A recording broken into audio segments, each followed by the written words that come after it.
It was not an invitation for foreigners to acquire Kenyan documents illegally. Kenyan identity cards will only be issued to legitimate citizens of this republic. Our commitment to justice and inclusion goes hand in hand with our duty to protect the integrity of our national identity and the security of our country.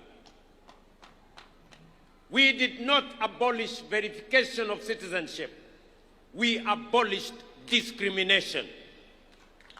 We abolished the targeting of entire communities simply because of their ethnicity or place of birth. A strong nation does not choose between security and justice.